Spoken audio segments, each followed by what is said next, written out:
Hello and welcome to our Iqra GS classes. Speedy current affairs का हम लोग up to 12 page page number 1 से लेके 12 तक कंप्लीट हो गया था हमारा। 810 एमसीक्यू ये भी कंप्लीट कर चुके थे हमने।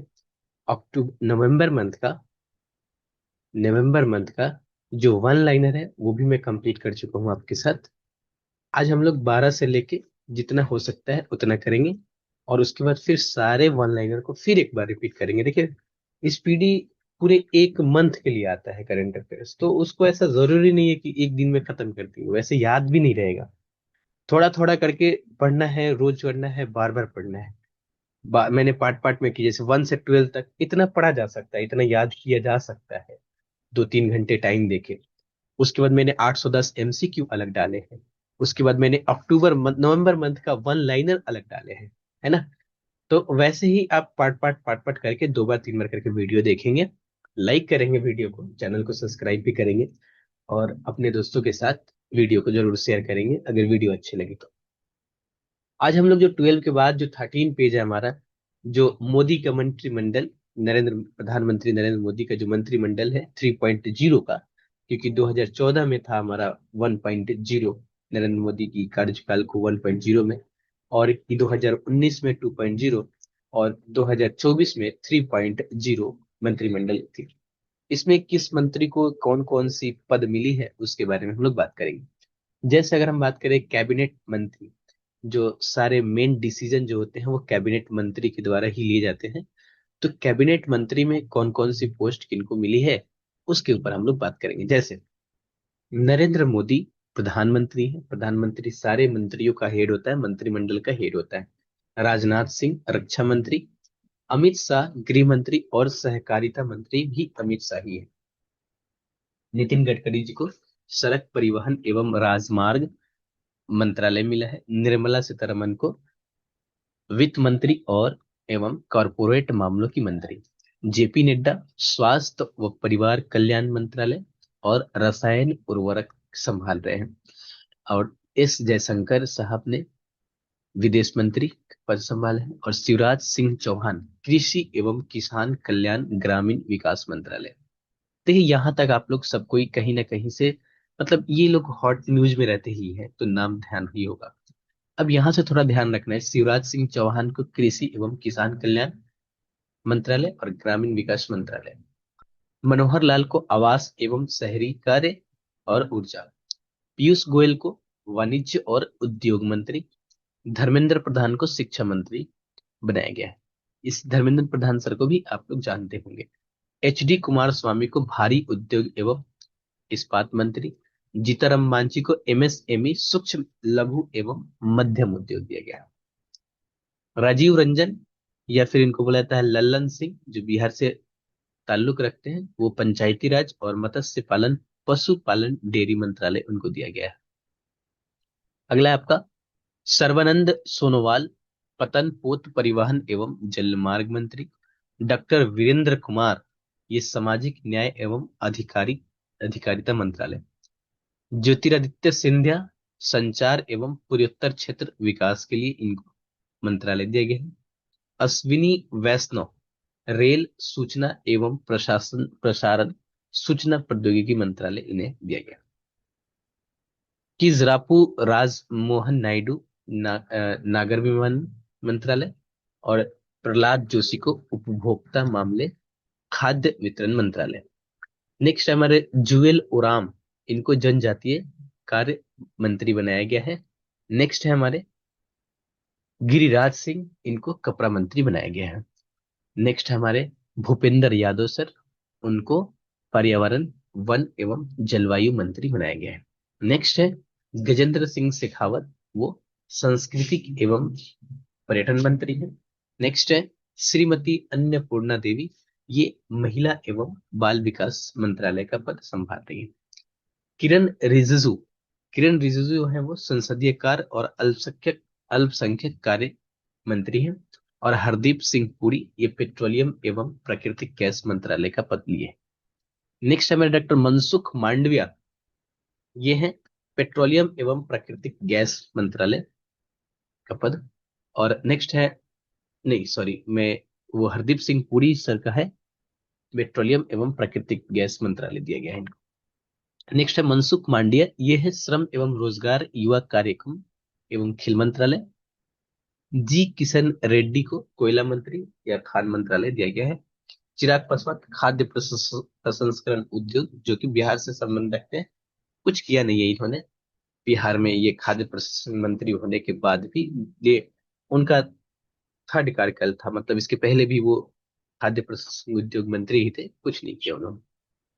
बिहार से ताल्लुक रखते हैं, बिहार की ऐसी कंडीशन है तो कुछ करना चाहिए। जैसे खाद्य प्रसंस्करण उद्योग के मंत्री हैं वो, तो खाद्य प्रसंस्करण का मतलब क्या है? टमाटर से केचप बना देना, गेहूं के आटे से बिस्किट बना देना। तो बिहार में ये जो मतलब मेनली कृषि से रिलेटेड ही सारी मतलब इकोनॉमी चलती है वहां पे। तो ये काम वहां पे वो कर सकते थे, बहुत अच्छे तरीके से कर सकते थे। हाँ, एक है कि मखाना बोर्ड बन रहा है, तो उससे मतलब उतना कुछ ये नहीं है, बाकी भी करना चाहिए था 10 साल पे। ये 5 साल और 7 साल बहुत दिन है ना। सी आर पाटिल हैं, वो जल शक्ति मंत्रालय संभाल रहे हैं।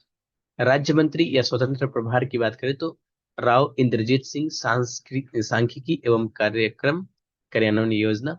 जितेंद्र सिंह विज्ञान प्रौद्योगिकी पृथ्वी व अंतरिक्ष विज्ञान। अर्जुन राम मेघवाल विधि एवं न्याय संसदीय कार्य मंत्रालय।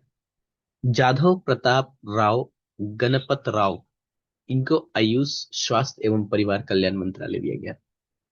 जयंत चौधरी को कौशल विकास एवं उद्यमिता एवं शिक्षा मंत्रालय का पद। राज्य मंत्री की बात करें अगर, तो राज्य मंत्री में जतिन प्रसाद जो है वो वाणिज्य एवं उद्योग और सूचना प्रौद्योगिकी देख रहे हैं। श्रीपद यशो नाइक, ये विद्युत नवीन एवं नवीकरणीय ऊर्जा ऊर्जा देख रहे हैं।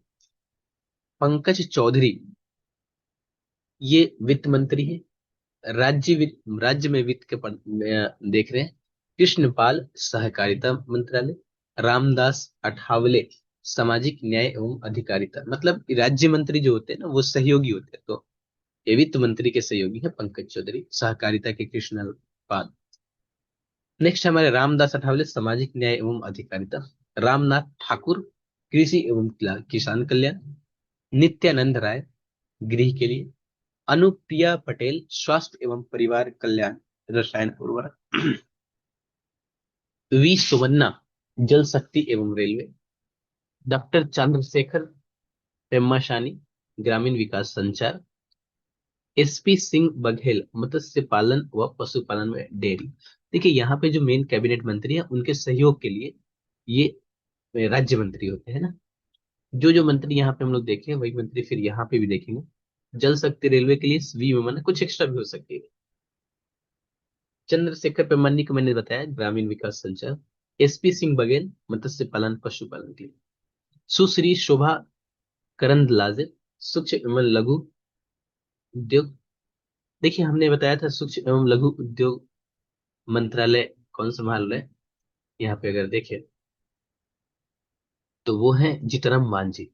लेकिन अगर इन्हीं के राज्य मंत्री की बात करें, मतलब सहयोगी की बात करें मंत्री, वो है श्री शोभा करंदलाजे। कीर्ति वर्धन वर्धन सिंह पर्यावरण एवं जलवायु परिवर्तन। बीएल वर्मा उपभोक्ता मामले एवं खाद्य वितरण। शांतनु ठाकुर पतन पोत परिवहन एवं जलमार्ग।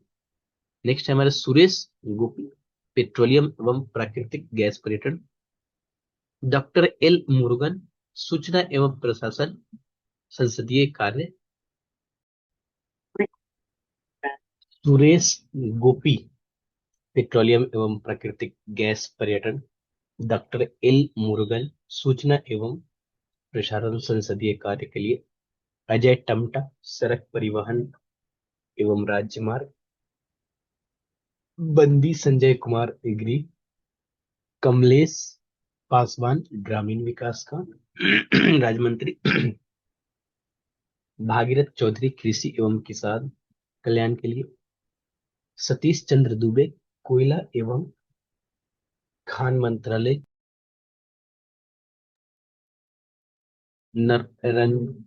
रवनीत सिंह खाद्य एवं सॉरी संजय सेठ रक्षा विभाग के राज्य मंत्री। रवनीत सिंह खाद्य प्रसंस्करण उद्योग रेलवे के। दुर्गा दास उड़के जनजातीय कार्य के राज्य मंत्री। श्रीमती रक्षा निखिल खड़से युवा कार्यक्रम एवं खेल के राज्य मंत्री। सुकांत मजूमदार शिक्षा उत्तर पूर्वी क्षेत्र विकास के राज्य मंत्री। श्रीमती सावित्री ठाकुर महिला एवं विकास के राज्य मंत्री। तोखन साहू आवास एवं शहरी कार्य के राज्य मंत्री। राजभूषण चौधरी जल शक्ति के राज्य मंत्री। भूपति राजू श्रीनिवास वर्मा भारी उद्योग एवं इस्पात के कार्य मंत्री।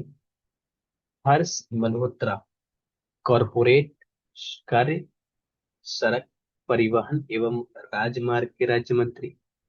नमो बे जैन जी भाई बाम्भिया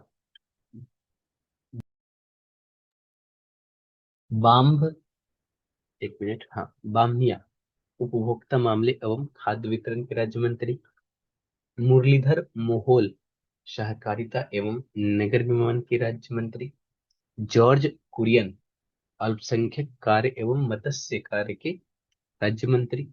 पवित्र मार्गेरिटा विदेश और वस्त्र के कार्य मंत्री, राज्य मंत्री। ये रिपीट है शायद। 13 नंबर पेज ये 2 बार रिपीट हो गया है पीडीएफ बनाने में, कोई बात नहीं। 14 नंबर पेज पे चलते हैं। नेक्स्ट है हमारा कि राज्यों की राजधानी, उसके राज्यपाल और मुख्यमंत्री। बिहार दरोगा में यहां से एक क्वेश्चन पक्का आता है। बिहार एसआई का जो एग्जाम है उसमें एक क्वेश्चन यहां से आते हैं। जैसे पहला है अरुणाचल प्रदेश। अरुणाचल प्रदेश की राजधानी है ईटानगर। इसका गठन जो हुआ था वो 20 फरवरी 1987 को हुआ था। और यहाँ के जो राज्यपाल है वो है कोटी पटनायक। अगर हम बात करें त्रिपुरा की, त्रिपुरा की राजधानी है अगरतला। इसका जो गठन हुआ था, निर्माण हुआ था 21 जनवरी 1972 को हुआ था। और इसके जो राज्यपाल हैं वो इंद्र सेनाथ रेड्डी नल्लू। हम ये गठन और निर्माण वाला लास्ट में करते हैं, पहले इसका राज्यपाल इंपॉर्टेंट है, ये यहां से आता है। नागालैंड के राजधानी है कोहिमा। और यहाँ के जो राज्यपाल हैं वो है अजय कुमार भल्ला, अति प्रभार संभालेंगे। और मणिपुर के जो राजधानी है वो है इम्फाल। और यहाँ के राज्यपाल हैं अजय कुमार भल्ला। नागालैंड के जो राज्यपाल थे उनकी उनका देहांत हो गया। तो आप लोग कमेंट सेक्शन में बताएंगे कि जो देहांत हो गया वो उस खबरों इन न्यूज जो हम लोग देखे थे वहां पे मैंने बताया था। तो नागालैंड के जो पूर्व राज्यपाल थे उनका क्या नाम था वो बताना है आप लोग। मिजोरम की राजधानी है आइजोल। और यहाँ की जो राज्यपाल है वो है वीके सिंह। नेक्स्ट हमारा असम की राजधानी है दिसपुर। और यहाँ के जो राज्यपाल है वो लक्ष्मण प्रसाद आचार्य। मेघालय की जो राजधानी है वो है शिलोंग। और यहाँ के जो राज्यपाल है वो है CH विजय शंकर। सिक्किम की राजधानी है गैंगटॉक। और यहाँ के जो राज्यपाल है वो ओम प्रकाश माथुर। ये हो गए हमारे नॉर्थ ईस्ट के जितने भी स्टेट हैं जो पूर्वोत्तर राज्य हैं। 1 2 3 4 5 6 7 8, ये 8 हमारे उधर से। अब आते हैं उत्तर भारत के राज्य। उत्तर भारत में सबसे पहले बात करें हिमाचल प्रदेश की राजधानी शिमला। और यहाँ के राज्यपाल हैं शिव प्रताप शुक्ल। उत्तराखंड के राजधानी है देहरादून या फिर गैरसैंण। और यहाँ के जो राज्यपाल हैं वो है लेफ्टिनेंट जनरल गुरप्रीत सिंह। पंजाब की राजधानी है चंडीगढ़। और यहाँ के जो राज्यपाल हैं वो है गुलाब चंद्र कटारिया। हरियाणा की राजधानी है चंडीगढ़। और यहाँ पे जो आपके राज्यपाल हैं वो है असीम कुमार घोष 19वें। नेक्स्ट है उत्तर प्रदेश लखनऊ राजधानी। और यहाँ के जो राज्यपाल हैं वो आनंदी बेन पटेल। अब आते हैं पूर्वी भारत के राज्य। भारत के सॉरी बिहार की राजधानी है पटना। और यहाँ के राज्यपाल हैं आरिफ मोहम्मद खान 42वें नंबर के। झारखंड की राजधानी रांची, और यहाँ के जो राज्यपाल है वो है संतोष कुमार गंगवार। पश्चिम बंगाल की राजधानी है, वेस्ट बंगाल, उसकी राजधानी है कोलकाता, और यहाँ के जो अभी राज्यपाल हैं वर्तमान में सीवी आनंद बोस। उड़ीसा की राजधानी है भुवनेश्वर, और यहाँ के जो राज्यपाल हैं वो है हरिबाबू कम्भम कम्भमपति। मध्य प्रदेश की बात करें तो भोपाल राजधानी है, और यहाँ के राज्यपाल है मंगू भाई छगन भाई पटेल। और छत्तीसगढ़ की राजधानी रायपुर, और यहाँ के जो राज्यपाल हैं वो है रेमन डेका। राजस्थान की बात करें तो राजस्थान की राजधानी है जयपुर, और यहाँ के जो राज्यपाल हैं वो है हरिभाऊ किशन राव बागड़े। गुजरात की राजधानी है गांधीनगर, और यहाँ के जो राज्यपाल हैं वो है आपके श्री आचार्य देवव्रत। महाराष्ट्र की राजधानी है मुंबई, और मुंबई के जो राज्यपाल हैं वो है आचार्य देवव्रत अति प्रभार। मतलब ये गुजरात के राज्यपाल ही अभी महाराष्ट्र के राज्यपाल का अति प्रभार संभाले हुए हैं। कर्नाटक की राजधानी है बेंगलुरु, और यहाँ के जो राज्यपाल हैं वो है थावर चंद गहलोत। गोवा की राजधानी है पणजी, और यहाँ के जो राज्यपाल हैं वो है पूसापति अशोक गजपति राजू। केरल की राजधानी है तिरुवनंतपुरम, और यहाँ के जो राज्यपाल हैं राजेंद्र विश्वनाथ आर्लेकर। तमिलनाडु की राजधानी है चेन्नई, और यहाँ के जो राज्यपाल हैं वो है RN रवि। आंध्र प्रदेश की राजधानी है अमरावती, और यहाँ के जो राज्यपाल हैं वो है इस अब्दुल नजीर। तेलंगाना की राजधानी है हैदराबाद, और यहाँ के जो राज्यपाल हैं वो है विष्णुदेव शर्मा। नेक्स्ट है हमारा केंद्र शासित प्रदेश, जो 8 है हमारे। जैसे जम्मू कश्मीर की राजधानी है श्रीनगर, या फिर जम्मू बोलते हैं, वो है मनोज सिंह उपराज्यपाल, क्योंकि केंद्र शासित प्रदेश में लेफ्टिनेंट गवर्नर होते हैं। लद्दाख की राजधानी है लेह, और यहाँ के जो राज्यपाल है वो है कविंदर गुप्ता। उपराज्यपाल की बात कर रहे हैं हम। दिल्ली की राजधानी है नई दिल्ली, और यहाँ के जो लेफ्टिनेंट गवर्नर है विनय कुमार सक्सेना है। पुडुचेरी की राजधानी है पुडुचेरी, और यहाँ के लेफ्टिनेंट गवर्नर है के कैलाश नाथन। अंडमान एवं निकोबार की राजधानी है श्री विजयपुरम। नाम चेंज हुआ है, पोर्ट ब्लेयर नहीं नाम रखेंगे, हम लोग नहीं यूज करेंगे, अब हम लोग यूज करेंगे ये श्री विजयपुरम। और यहाँ के राज्यपाल हैं देवेंद्र कुमार जोशी उपराज्यपाल। दादर और नागर हवेली एवं दमन और दीव, इन सबको मिला के एक ही केंद्र शासित प्रदेश बना दिया गया। यहाँ की राजधानी है दमन। हाँ, एक छूट गया, मैं बताता हूँ आप लोग। प्रफुल्ल पटेल प्रशासक है यहाँ पे, एडमिनिस्ट्रेटर है यहाँ। और चंडीगढ़ के जो प्रशासक हैं एडमिनिस्ट्रेटर हैं गुलाब चंद्र कटारिया। और लक्षद्वीप की राजधानी है कावरपति, और इसके जो राज्यपाल हैं उपराज्यपाल लेफ्टिनेंट गवर्नर वो है प्रफुल्ल पटेल। नेक्स्ट चलते हैं हम लोग पेज नंबर 15 पे, और वह है भारत के उच्च न्यायालय के बारे में और वहां के न्यायाधीश के बारे में। जैसे कलकत्ता उच्च न्यायालय की बात करें, 1862 में इसकी स्थापना हुई थी। देखिए 3 मार्क कर लेंगे, कलकत्ता, बॉम्बे, मद्रास। सबसे पहले यहीं पे 1862, 1862। मुख्य पीठ कोलकाता में होगी, इसकी मुंबई में होगी, और इसकी चेन्नई में होगी। खंडपीठ इसके मतलब यही न्यायालय और जगह भी काम करती है। जैसे क्या है, तो एक पोर्ट ब्लेयर के लिए, पोर्ट ब्लेयर अभी भी मतलब जो हाई कोर्ट के नाम होते हैं वो अलग ही चेंज करते हैं, वो लोग बहुत अपने हिसाब से वो चेंज करते हैं। तो अभी भी पोर्ट ब्लेयर एक खंडपीठ है। मतलब अंडमान निकोबार का कोई केस अगर होगा तो वो कलकत्ता उच्च न्यायालय में देखा जाएगा। बम्बे का जो नागरपुर, पणजी और औरंगाबाद, और मद्रास का जो खंडपीठ है वो मदुरई में। इसका राज्य क्षेत्रीय अधिकारिता जैसे पश्चिम बंगाल है, अंडमान एवं निकोबार द्वीप समूह। यहाँ के मुख्य न्यायाधीश कौन है अभी, तो सुजॉय पॉल। ठीक है ना।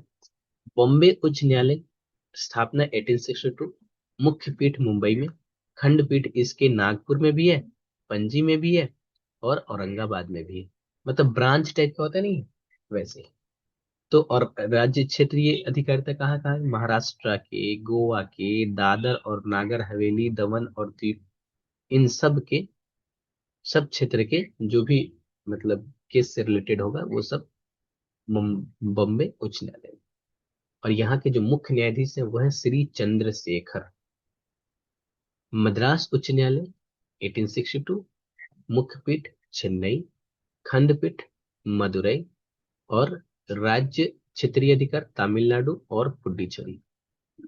मुख्य न्यायाधीश कौन है? मनिंद्र मोहन श्रीवास्तव। नेक्स्ट अगर हम बात करें इलाहाबाद हाई कोर्ट की, इलाहाबाद उच्च न्यायालय की, 1866। मुख्य पीठ अगर हम बात करें तो वो है प्रयागराज, और खंडपीठ की बात करें तो वो है लखनऊ में। क्षेत्र के देखें तो उत्तर प्रदेश ही इसका अपना क्षेत्र बना हुआ है, और इसके जो मुख्य न्यायाधीश है वो है अरुण भंसाली। कर्नाटका न्यायालय की बात करें तो इसके मुख्य न्यायाधीश जो है वो विभू बखरू, पहले ये समझ लेते हैं। कर्नाटक उच्च न्यायालय के जो मुख्य न्यायाधीश है वो है विभू बखरू। इसका स्थापना 1884, 1884। मुख्य पीठ बेंगलुरु, खंडपीठ धारवाड़, गुलबर्ग, और क्षेत्र की बात करें तो कर्नाटक राज्य जो है वो पूरा है इसका क्षेत्र। पटना उच्च न्यायालय की बात करें तो 1916, इंपॉर्टेंट है, बहुत बार पूछा गया है। मुख्य पीठ पटना, खंडपीठ कहीं पे भी नहीं है, सिर्फ एक ही है, पटना उच्च न्यायालय। क्षेत्र की बात करें तो पूरा बिहार राज्य। और यहाँ के जो मुख्य न्यायाधीश है वो है सुधीर सिंह, ध्यान रखना है, सुधीर सिंह। बिहार एग्जाम में भी एईडीयू का एग्जाम है, और सामने आपका बिहार दरोगा, इन सब में बहुत इंपॉर्टेंट। गुवाहाटी उच्च न्यायालय, मुख्य पीठ गुवाहाटी, लेकिन खंडपीठ कोहिमा में भी है, आइजॉल में भी है, और ईटानगर में भी है। क्षेत्र कौन कौन सा लेता है ये? असम, नागालैंड, मिजोरम और अरुणाचल प्रदेश। और इसके जो मुख्य न्यायाधीश हैं वो है आशुतोष कुमार। उड़ीसा उच्च न्यायालय की बात करें तो 1948 में बना था। यहाँ के मुख्य न्यायाधीश है हरीश टंडन। हरीश टंडन यहाँ के मुख्य न्यायाधीश है। क्षेत्र की बात करें तो उड़ीसा क्षेत्र है, और इनका मुख्य पीठ जो है वो कटक में है, खंडपीठ कहीं पे भी नहीं है। नेक्स्ट हम बात करें राजस्थान उच्च न्यायालय की, 1949 में बना था ये। मुख्य पीठ जोधपुर में है, खंडपीठ जयपुर में है। क्षेत्र की बात करें तो राजस्थान राज्य क्षेत्र ही है। संजीव प्रकाश शर्मा इसके मुख्य न्यायाधीश है। जम्मू और कश्मीर लद्दाख की बात करें तो 1928 में बना। श्रीनगर या जम्मू इसका खंडपीठ है। और अगर हम बात करें तो इसका मुख्य पीठ जब श्रीनगर और जम्मू में है, खंडपीठ जो है वो जम्मू कश्मीर और लद्दाख में है। और यहाँ पे जो मुख्य न्यायाधीश है वो है अरुण पल्ली। मध्य प्रदेश उच्च न्यायालय की बात करें तो 1956 में ये बना। जबलपुर में इसका मुख्य पीठ है। खंडपीठ इसका ग्वालियर और इंदौर में है। क्षेत्र इसकी बात करें तो मध्य प्रदेश है, और इसके जो मुख्य न्यायाधीश है वो है संजीव सचदेवा। माफ करेंगे तो इसके पहले वाले में जम्मू कश्मीर की खंडपीठ कोई नहीं है, ये क्षेत्र है जम्मू कश्मीर और लद्दाख। केरल उच्च न्यायालय की बात करें तो इसकी स्थापना 1956। मुख्य पीठ कोची, खंडपीठ कहीं नहीं है। क्षेत्र की बात करें तो केरल और लक्षद्वीप दोनों क्षेत्र पे, ध्यान रहे लक्षद्वीप का हाई कोर्ट अगर बात करें तो वो है कोरल उच्च न्यायालय, केरल उच्च न्यायालय। यहाँ के जो मुख्य न्यायाधीश है वो है नितिन मधुकर जामदार। गुजरात उच्च न्यायालय की बात करें तो इसका जो खंडपीठ है वो है अहमदनगर। इसका जो खंडपीठ है वो है अहमदनगर। अगर हम बात करें इसका मुख्य पीठ अहमदनगर है, खंडपीठ कहीं नहीं है। और ये क्षेत्र है गुजरात, और सुनीता अग्रवाल इसके मुख्य न्यायाधीश हैं। नेक्स्ट बात करें दिल्ली उच्च न्यायालय की, नई दिल्ली। मुख्य पीठ खंडपीठ कहीं नहीं। क्षेत्र की बात करें एनसीटी दिल्ली। इसके जो मुख्य न्यायाधीश हैं वो देवेंद्र कुमार उपाध्याय। पंजाब एवं हरियाणा की बात करें, मुख्य पीठ चंडीगढ़, खंडपीठ कहीं नहीं। क्षेत्र की बात करें तो पंजाब, हरियाणा और चंडीगढ़। और इसके जो मुख्य न्यायाधीश है वो है सील नागू। हिमाचल प्रदेश उच्च न्यायालय की बात करें तो इसका जो मुख्य पीठ है वो है शिमला में, खंडपीठ है कहीं नहीं। क्षेत्र की बात करें तो हिमाचल प्रदेश राज्य ही। और इसके जो मुख्य न्यायाधीश हैं वो है गुरमीत सिंह संधावलिया। सिक्किम उच्च न्यायालय की बात करें तो इसका मुख्य पीठ है गैंगटॉक में, खंडपीठ कहीं नहीं है। क्षेत्र की बात करें तो सिक्किम राज्य है, और यहाँ के जो मुख्य न्यायाधीश है वह है विश्वनाथ सुमादेर। नेक्स्ट हमारे छत्तीसगढ़ उच्च न्यायालय 2000 में बना ये। बिलासपुर इसका मुख्य पीठ, खंडपीठ कहीं नहीं, क्षेत्र इसका छत्तीसगढ़। यहाँ के मुख्य न्यायाधीश है रमेश सिंह सिंह। उत्तराखंड उच्च न्यायालय 2000 में बना। नैनीताल इसका मुख्य पीठ, खंडपीठ कहीं नहीं, उत्तराखंड राज्य ही इसका राज्य है। और गुहानाथन नरेंद्र इसके मुख्य न्यायाधीश हैं। झारखंड उच्च न्यायालय 2000 में, रांची इसका मुख्य पीठ, खंडपीठ कहीं नहीं, झारखंड क्षेत्र इसका पूरा। और यहाँ के तारलोक सिंह चौहान क्या है? तारलोक सिंह चौहान मुख्य न्यायाधीश।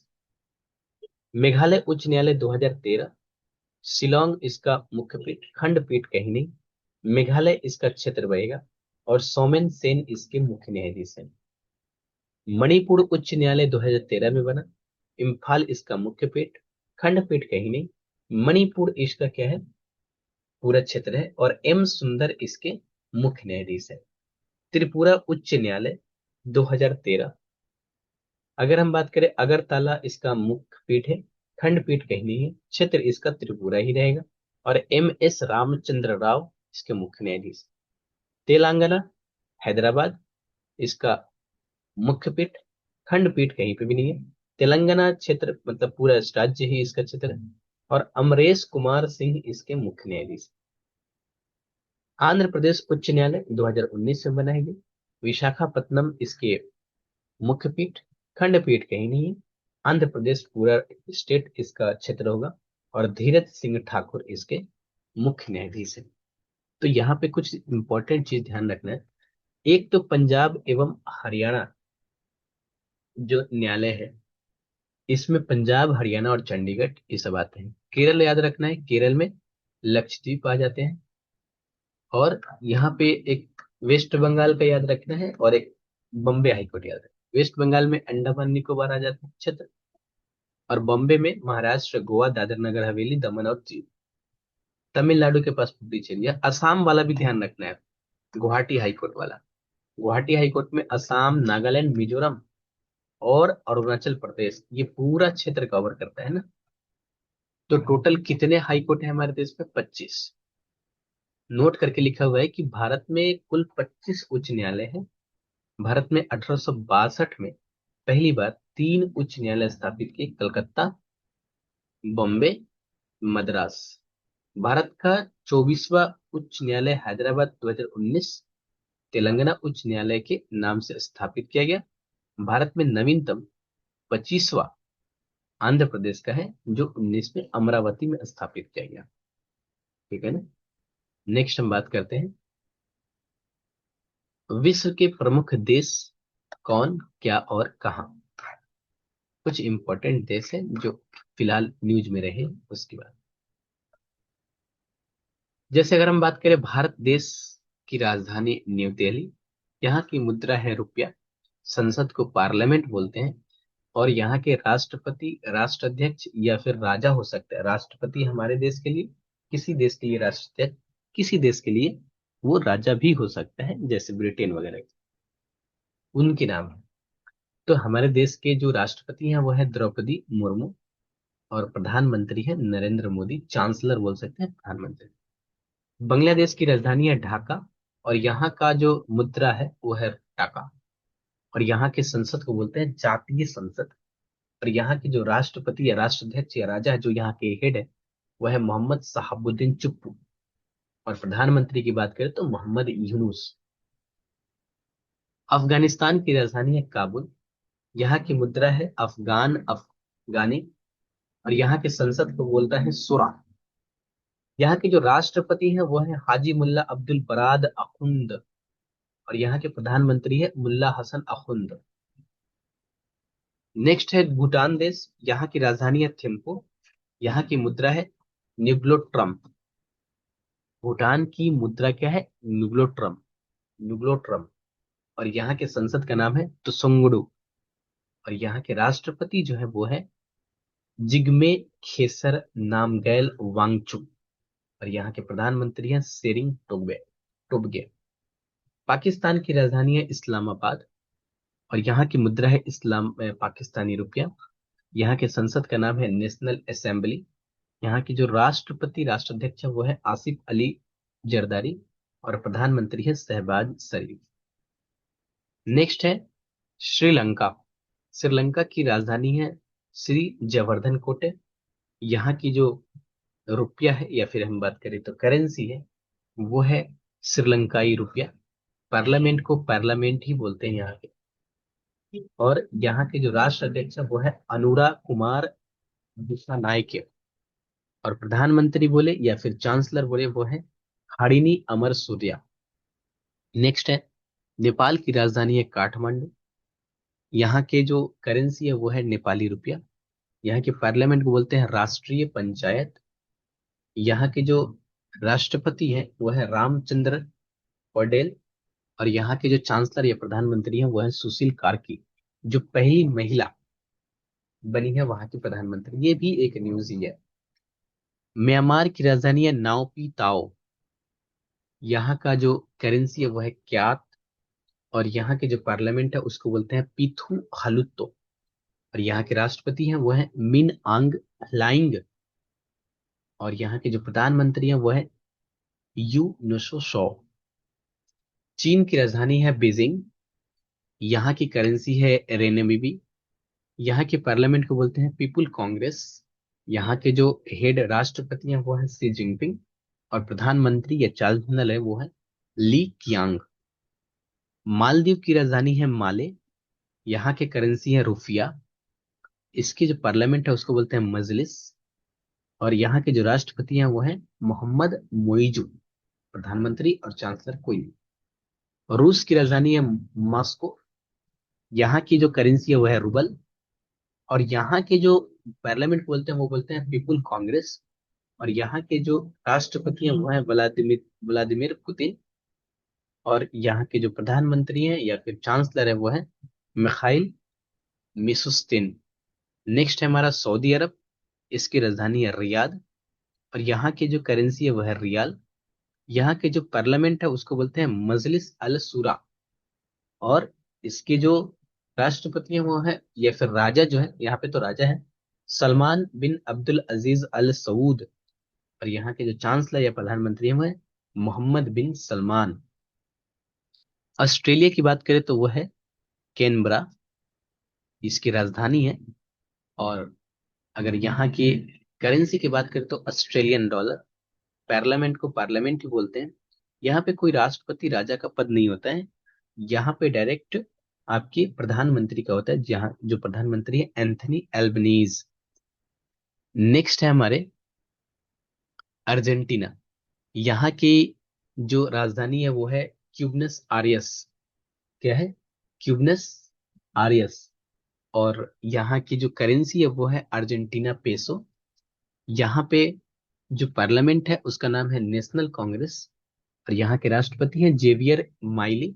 यहाँ पे कोई प्रधानमंत्री की जैसा पोस्ट नहीं है। यूक्रेन की राजधानी है क्यू। यहाँ की जो करेंसी है वो है यूक्रेनियन रिविन्या। यहाँ इसकी जो अभी पार्लियामेंट है उसका कोई स्पेशल नाम नहीं है। और यहाँ के जो राष्ट्रपति हैं वो है वोलोदोमिर जेलेंस्की। और इनके जो चांसलर हैं या प्रधानमंत्री हैं वो है यूलिया स्वीडेनेको स्वीडेनेको। ब्राजील की राजधानी सॉरी इंडोनेशिया की राजधानी है जकार्ता। और यहाँ के जो करेंसी है उसको रुपया बोलते हैं। पार्लियामेंट बोल के कोई अभी ऐसा पद नहीं है। या फिर अगर हम बात करें तो पीपुल कंसल्टिव असेंबली और हाउस ऑफ रिप्रेजेंटेटिव्स बोलते हैं इसको। पीपुल्स कंसल्टिव डबल स्टार का मतलब क्या है?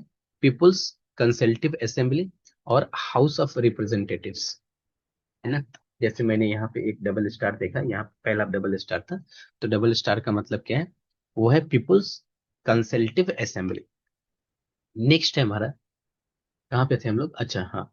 और यहाँ पे जो राष्ट्रपति जैसा पद है वो है प्रभुवा शुबियांतो। प्रधानमंत्री का पद ऐसा कुछ नहीं है। बात करें ब्राजील की तो ब्राजील की राजधानी है ब्रासीलिया। और यहाँ की जो करेंसी है वो है रियाल। और यहाँ की जो पार्लियामेंट है उसको बोलते हैं नेशनल कांग्रेस। और यहाँ के जो राष्ट्रपति हैं वो है लुइस इनासियो लूला दा सिल्वा। प्रधानमंत्री जैसा कोई पोस्ट नहीं है। कनाडा की राजधानी है ओटावा। और ओटावा का जो करेंसी है, यानी कनाडा का जो करेंसी है वो है कनाडियन डॉलर। यहाँ के पार्लियामेंट को बोलते हैं पार्लियामेंट। यहाँ के जो राष्ट्रपति हैं वो है चार्ल्स थ्री। और यहाँ के प्रधानमंत्री हैं मार्क कार्नी। अगर हम बात करें, नीदरलैंड की राजधानी है एम्स्टर्डम। एम्स्टर्डम। और यहाँ की जो करेंसी है उसको बोलते हैं गिल्टर या फिर यूरो। और यहाँ के पार्लियामेंट को हम लोग क्या बोलते हैं? Peoples of representatives. House of representative, sorry माफ करेंगे, हाउस ऑफ रिप्रेजेंटेटिव्स। यहाँ पे राष्ट्रपति बोल के जैसा कोई पद नहीं होता है, एक प्रधानमंत्री होता है जिसको बोलते हैं डिक सूफ। नेक्स्ट है हमारा मॉरिशस। मॉरिशस की राजधानी है पोर्ट लुई। और यहाँ की जो करेंसी है वो है मॉरिशियन रुपया। यहाँ के जो पार्लियामेंट है उसको बोलते हैं नेशनल असेंबली। यहाँ के राष्ट्रपति हैं पृथ्वीराज सिंह। और यहाँ के जो प्रधानमंत्री हैं वो है नवीन राम गुलाम। अगला है क्यूबा। क्यूबा की राजधानी है हवाना। और यहाँ की जो करेंसी है वो है क्यूबन पेसो। यहाँ के पार्लियामेंट को बोलते हैं पीपुल्स पावर। और यहाँ के राष्ट्रपति है मिगेल डियाज कनेल। और यहाँ के प्रधानमंत्री है मैनुअल मोरेरो क्रूज। इटली की राजधानी है रोम। और इटली का जो करेंसी है वो है यूरो। यूरो। और यहाँ के जो पार्लियामेंट है उसको पार्लियामेंट ही बोलते हैं। और इसके जो राष्ट्रपति हैं वो हैं सर्जियो मतरेला। और यहाँ के प्रधानमंत्री हैं वो हैं जॉर्जी मेलोनी। डेनमार्क की राजधानी है कोपेनहेगन। और यहाँ की करेंसी है डेनिस क्रोनोर। और यहाँ के पार्लियामेंट को बोलते हैं फॉल केटिंग। यहाँ के जो राष्ट्रपति हैं वो हैं क्राउन प्रिंस फेडरिक टेन। प्रधानमंत्री है मेटे फ्रेडरिक्सन। मिस्र की राजधानी है काहिरा। यहाँ के पार्लियामेंट को बोलते हैं इजिप्शियन पाउंड। और यहाँ के, सॉरी, यहाँ की करेंसी है इजिप्शियन पाउंड। पार्लियामेंट्स का नाम है पीपुल्स असेंबली। और यहाँ के प्रधान राष्ट्रपति हैं अल अब्दल फतेह अल सिसी। और यहाँ के जो प्रधानमंत्री है वो है मुस्तफा बदबौली मदबौली। नेक्स्ट है हमारे स्वीडन। स्वीडन की राजधानी है स्टॉकहोम। करेंसी है स्वीडिश क्रोना। पार्लियामेंट को बोलते हैं रिस्क डॉग। राष्ट्रपति बोल के कोई पद नहीं है। प्रधानमंत्री है उल्फ क्रिस्टरसन। नेक्स्ट हमारे फ्रांस। फ्रांस की राजधानी है पेरिस। पेरिस की करेंसी है यूरो या फिर सीएफसी फ्रैंक। यहाँ के जो पार्लियामेंट है उसको बोलते हैं नेशनल असेंबली। यहाँ के राष्ट्रपति हैं इमेनुअल मैक्रोन। और यहाँ के राष्ट्रपति, सॉरी, प्रधानमंत्री या फिर चांसलर हैं सेबेस्टियन लेकोर्नु। नेक्स्ट है हमारा नेक्स्ट है हमारा जर्मनी। जर्मनी की राजधानी है बर्लिन। बर्लिन का जो करेंसी है वो है यूरो। और यूरो को या बर्लिन जर्मनी का जो पार्लियामेंट है उसको बोलते हैं बुंडस्टैग। यहाँ के राष्ट्रपति हैं फ्रैंक वाल्टर स्टेनमियर। यहाँ के प्रधानमंत्री को बोलते हैं हम लोग फ्रेडरिक जर्ज। ईरान की राजधानी है तेहरान। और यहाँ की जो करेंसी है वो है रियाल। और यहाँ के पार्लियामेंट को बोलते हैं मजलिस। और इसके यहाँ राष्ट्रपति मसूद पेजेस्कियान। इराक की राजधानी है बगदाद। यहाँ की करेंसी है इराकी दिनार। यहाँ के पार्लियामेंट को बोलते हैं नेशनल असेंबली। और यहाँ के जो राष्ट्रपति हैं वो हैं अब्दुल लतीफ शशीद। और यहाँ के प्रधानमंत्री है मुस्तफा अल कादेमी। इसराइल की राजधानी है यरूशलेम। और यहाँ के जो करेंसी है वो है न्यू शेकेल। यहाँ के पार्लियामेंट को बोलते हैं द नेसेट। यहाँ के राष्ट्रपति हैं इशाक हरगोज। और यहाँ के जो प्रधानमंत्री हैं वो है बेंजामिन नेतन्याहू। जापान की राजधानी है टोक्यो। और यहाँ की करेंसी येन। यहाँ के पार्लियामेंट को बोलते हैं डायट। राष्ट्रपति बोल के कोई पद नहीं। और यहाँ के प्रधानमंत्री हैं साने तकाइची। लेबनान की राजधानी है बेरूत। यहाँ की करेंसी है लेबनीज पाउंड। यहाँ का जो पार्लियामेंट है उसको बोलते हैं नेशनल असेंबली। और यहाँ के जो राष्ट्रपति हैं वो है जोसेफ ऑन। और इसके प्रधानमंत्री हैं नवाफ सलाम। नेक्स्ट बात करते हैं दक्षिण कोरिया। तो सियोल इसकी राजधानी है। वोन इसका करेंसी है। पार्लियामेंट का नाम है नेशनल असेंबली। राष्ट्रपति हैं यहाँ के यू सुक योल। और प्रधानमंत्री है हान डुक शू। वियतनाम की राजधानी है हनोई। यहाँ की करेंसी है डांग। यहाँ के पार्लियामेंट को बोलते हैं नेशनल असेंबली। और यहाँ की जो राष्ट्रपति है वह है लुआंग प्रधानमंत्री है फार्म मिन चिन। अमेरिका के जो राजधानी है वो है वाशिंगटन डीसी। यहाँ की करेंसी है डॉलर। और यहाँ की जो पार्लियामेंट है उसको बोलते हैं कांग्रेस। राष्ट्रपति यहाँ पे डोनाल्ड ट्रंप है। प्रधानमंत्री बोल के कोई पद नहीं है। ब्रिटेन की राजधानी है लंदन। लंदन का जो करेंसी है या फिर ब्रिटेन की करेंसी है पाउंड स्टर्लिंग। पार्लियामेंट को पार्लियामेंट बोलते हैं। राष्ट्रपति प्रिंस चार्ल्स थ्री है। और प्रधानमंत्री यहाँ के सर कीर स्टारमर है। नॉर्वे की राजधानी ओस्लो। यहाँ की करेंसी नॉर्वेजियन डॉलर। और यहाँ के राष्ट्रपति स्टार्टिंग यहाँ के जो राष्ट्रपति हैं वो है हराल्ड वी। और यहाँ पे प्रधानमंत्री है वो है जोनास गहर स्ट्वेयर। इसी के साथ हम लोग 16 नंबर पेज को कंप्लीट कर चुके हैं। नेक्स्ट हम लोग अब बढ़ते हैं 17 नंबर पेज, जो कि विश्व में प्रथम या भारत में प्रथम, भारत एवं विश्व में प्रथम 23 से लेकर 25 तक।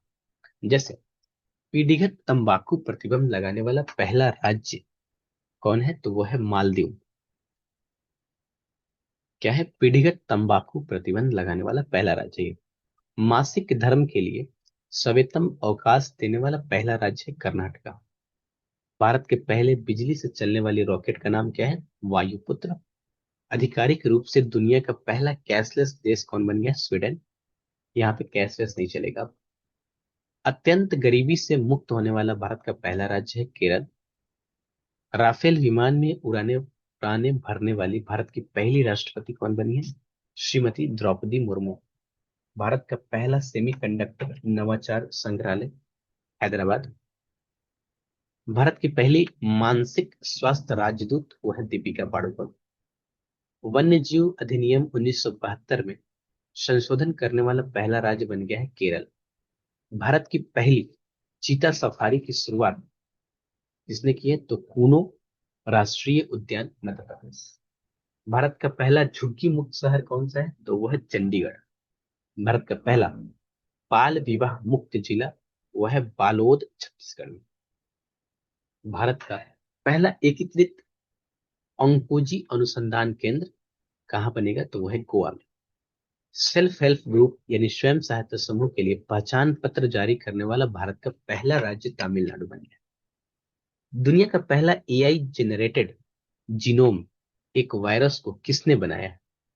एआई जनरेटेड जीनोम तो वो बनाया है Stanford university of arc institute America. Asia का पहला महिला कैंसर उपचार केंद्र अपोलो एथेन कहाँ बनाया गया है, तो वह है नई दिल्ली। नेक्स्ट हमारा बिहार की पहली महिला फिडे मास्टर मरियम फातिमा बनी है। द विंची रोबोटिक सिस्टम पर प्रशिक्षण देने वाला पहला सरकारी मेडिकल कॉलेज कौन सा है, तो वह है एम्स दिल्ली। भारत के पहले पीएम मित्र पार्क का निर्माण कहाँ किया जाएगा, तो वो है मध्य प्रदेश। दुनिया का पहला एआई जनित्र मंत्री डिएला का नियुक्त कहाँ हुआ है, तो नामीबिया में। नामीबिया देश में मतलब एआई जनित्र मंत्री है वो, जिसका नाम है डिएला। नेक्स्ट है दुनिया का अल्बानिया में, सॉरी मैंने नामीबिया बोल दिया, नहीं अल्बानिया ही बोला था। दुनिया का पहला डिजिटल आदिवासी विश्वविद्यालय लॉन्च कहाँ हुआ है, तो वह है न्यू दिल्ली। उल्लास कार्यक्रम के तहत भारत का चौथा पूर्ण साक्षर राज्य कौन सा बन गया है, तो वो है हिमाचल प्रदेश। हिमाचल प्रदेश बन गया हमारा। नेक्स्ट है हमारा, आप लोग आप लोग कमेंट में बताएंगे कि बाकी तीन राज्य कौन कौन से हैं। अच्छा मैं ही बता देता हूँ यहाँ पे। बाकी तीन राज्य जो हैं, पहला है आपका त्रिपुरा और मिजोरम और गोवा। तो हम इसको कोड में लिख देते हैं। मिजोरम फॉर एमजेड, क्या हो गया इसको पेंसिल क्यों नहीं रहा है? Mz for Mizoram. गोवा जो तो छोटा ही है, गोवा और त्रिपुरा। तो ये तीन राज्य जो है वो उल्लास कार्यक्रम के तहत पूर्ण साक्षर राज्य बन गए, और ये चौथा नंबर है हमारा हिमाचल प्रदेश। फिलिस्तीन को मान्यता देने वाला G7 देश, पहला G7 देश कौन बना है, तो वो है फ्रांस। नेक्स्ट हमारा भारत के पहले एआई संचालित जनजातीय भाषा अनुवादक तो है आदि वाणी। भारत का पहला पूर्ण डिजिटल साक्षर राज्य कौन बना है, तो वो है केरल। भारत की पहली एआई पावर्ड आंगनवाड़ी की शुरुआत कहाँ हुई है, तो वो है महाराष्ट्र में। नेक्स्ट है हमारा भारत की पहली चारागाह पक्षी जनगणना कहाँ है, कहाँ हुआ है, तो वह है काजीरंगा राष्ट्रीय उद्यान। पशु एवं मुर्गी पालन को कृषि का दर्जा देने वाला पहला राज्य कौन सा बन गया है, तो वो बन गया है महाराष्ट्र। कौन सा बना है, महाराष्ट्र। भारतीय नौसेना की पहली महिला फाइटर पायलट आस्था पुनिया। ध्यान रखना है, पहली महिला फाइटर पायलट, पहली महिला फाइटर पायलट आस्था पुनिया। भारत का पहला एक्वाटेक पार्क असम में। भारत का पहला ट्रांसजेंडर क्लिनिक हैदराबाद। भारत का पहला तितली अभयारण्य केरल में। समुद्री क्षेत्र में पहली गैर बैंकिंग वित्तीय कंपनी सागरमाला वित्त निगम। योग नीति लागू करने वाला भारत का पहला राज्य उत्तराखंड बन गया है। नेक्स्ट है हमारा कि माउंट एवरेस्ट पर चढ़ने वाली सीआईएसएफ की पहली महिला कौन बनी है, तो वह है गीता समोता। अंतर्राष्ट्रीय अंतरिक्ष स्टेशन पर पहुंचने वाले पहले भारतीय, तो वह है शुभांशु शुक्ला। भारत की पहली महिला ई वोटर कौन बनी, तो वो बनी विभा देवी। और भारत का पहला ग्रीन डेटा सेंटर तो गाजियाबाद में बनने वाला है। ई वोटिंग शुरू करने वाला भारत का पहला राज्य वो है बिहार। और भारत के राष्ट्रपति की पहली महिला एड डी कैप किनको मिला है, यशस्वी सोलंकी को। अगला है हमारा विश्व का पहला 3D प्रिंटिंग स्टेशन कहाँ बना है, तो वो है हात्सुशिमा हात्सुशिमा स्टेशन जापान में। वरिष्ठ नागरिक आयोग स्थापित करने वाला देश का पहला राज्य कौन सा है, वो है केरल। माउंट एवरेस्ट पर चढ़ने वाली पहली दृष्टि बाधित महिला वो है छोजिंग आंगमो। छोजिंग आंगमो, ध्यान रखेंगे, इंपॉर्टेंट क्वेश्चन है। भारत का पहला पूर्ण साक्षर राज्य मिजोरम। और भारत का पहला क्वांटम कंप्यूटिंग गांव अमरावती। भारत का पहला फ्लोटिंग घाट अयोध्या। यूसीसी समान नागरिक संहिता वो लागू करने वाला दूसरा राज्य गुजरात। कमेंट सेक्शन में बताएंगे कि पहला राज्य कौन है फिर। दूसरा राज्य अगर गुजरात है तो पहला राज्य कौन सा है जो यूसीसी लागू करने वाला पहला राज्य, जरूर कमेंट सेक्शन में बताएंगे इसका। ट्रेन में भारत का पहला एटीएम लगाने वाला बैंक कौन है, तो बैंक ऑफ महाराष्ट्र। गांव स्तर पर पूरा शेष सर्वेक्षण पूरा करने वाला पहला राज्य कौन बन गया, कर्नाटक। समान नागरिक संहिता लागू करने वाला पहला राज्य, ये तो आ ही गया, उत्तराखंड है। त्वरित डिजिटल इनिशिएटिव अपनाने वाला पहला राज्य कौन है, तो वह है मध्य प्रदेश। विश्व की सबसे लंबी एक्सप्रेसवे सुरंग, तो वो है तियानसान सेंगली सुरंग चीन में। तीन क्रिमिनल कानूनों को पूरी तरह से लागू करने वाला पहला प्रदेश कौन बन गया है, तो वो बन गया चंडीगढ़। सौर ऊर्जा से चलने वाला देश का पहला सीमावर्ती गांव वो है आपका मसाली, जो कि गुजरात राज्य में पड़ता है। नेक्स्ट हमारा देश का पहला डिजिटल म्यूजियम कौन सा है, तो वो है महाराष्ट्र। सेमीकंडक्टर नीति लागू करने वाला पहला राज्य कौन है, तो वह है गुजरात। भारत के पहले लेखक गांव का उद्घाटन कौन से राज्य में हुआ है, तो वह है उत्तराखंड। बिहार सरकार द्वारा राज्य के पहले ड्राई पोर्ट का उद्घाटन कहाँ पे किया गया है, तो वह है बिहटा में, पटना के बिहटा में। माउंट सिसपांगमा पर चढ़ाई करने वाले पहले भारतीय कौन बने हैं, तो अर्जुन वाजपेयी। सशस्त्र बल चिकित्सा सेवा की पहली महिला महानिदेशक कौन बनी है, तो है आरती सरीन। भारत का पहला ऑक्सीजन पक्षी पार्क कहाँ बना है, नागपुर में, और वो है महाराष्ट्र राज्य में। समन वारंट डिजिटल रूप से जारी करने वाला पहला राज्य कौन है, तो वो है मध्य प्रदेश। जम्मू कश्मीर में जमीन खरीदने वाले पहला राज्य कौन है, तो वो है महाराष्ट्र। जम्मू कश्मीर में जमीन खरीदने वाला पहला राज्य है महाराष्ट्र। विश्व की पहली वैदिक घड़ी उज्जैन में, जो कि मध्य प्रदेश में पड़ता है। देश का पहला जनमन आवास कहाँ पे है, तो वह है शिवपुरी जिला मध्य प्रदेश में। जाति आधारित जनगणना शुरू करने वाला पहला राज्य कौन है, तो वो है बिहार। सैनिटरी नैपकिन हेतु पैसे देने वाला पहला राज्य वो है मध्य प्रदेश। शुद्ध शून्य कार्बन उत्सर्जन वाला पहला हवाई अड्डा दिल्ली हवाई अड्डा है। भारत का पहला खगोल पर्यटन अभियान नक्षत्र सभा कौन से राष्ट्र में है, कौन से राज्य में है, तो वह उत्तराखंड। तेजस लड़ाकू विमान उड़ाने वाली पहली महिला पायलट कौन बनी है, तो मोहना सिंह। भारत के पहले गिद्ध प्रजनन केंद्र का उद्घाटन कहाँ पे हुआ है, तो गोरखपुर उत्तर प्रदेश। इसी के साथ हमारा 17 नंबर पेज भी कंप्लीट हो गया। बात करते हैं पेज नंबर 18 की। 14 से हम लोग आज चल रहे हैं, 14 खत्म किए, 15 खत्म किए, 16 खत्म किए, 17 भी खत्म कर चुके हैं हम लोग। और हम लोग का ये 18 नंबर चल रहा है। सॉरी, 13 से चल रहे हैं ना, 13, 14, 15, एक मिनट एक बार मैं चेक कर लूं।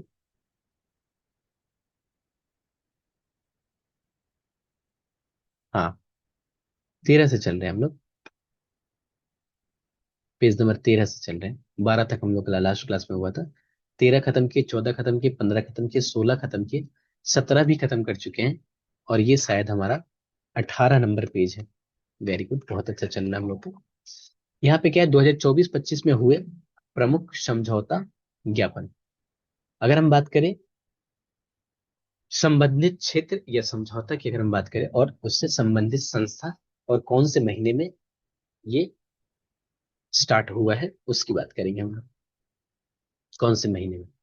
नेक्स्ट हमारा पहला है हमारा व्यवसायिक कौशल में क्रांति लाने के लिए कौन सी संस्था, तो MSDE और ऑटो डेस्क।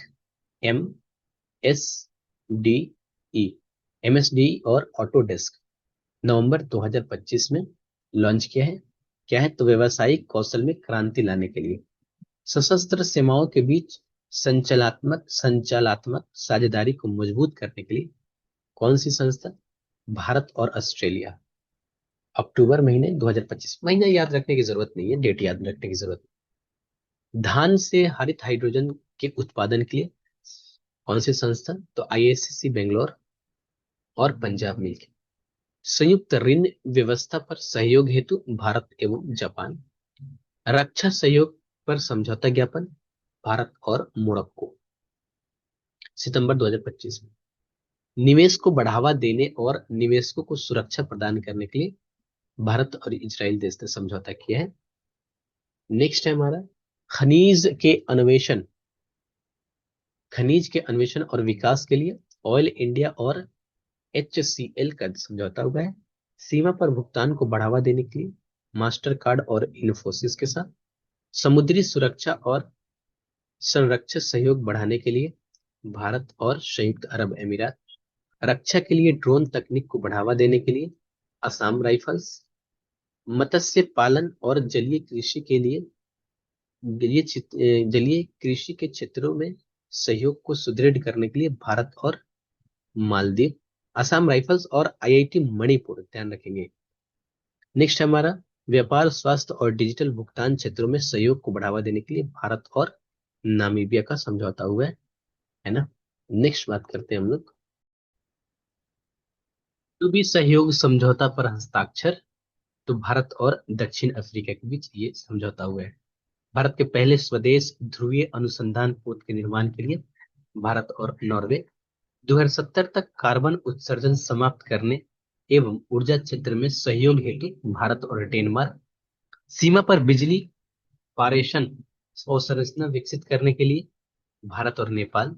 वैज्ञानिक अनुसंधान के क्षेत्र में सहयोग के लिए भारत और इटली।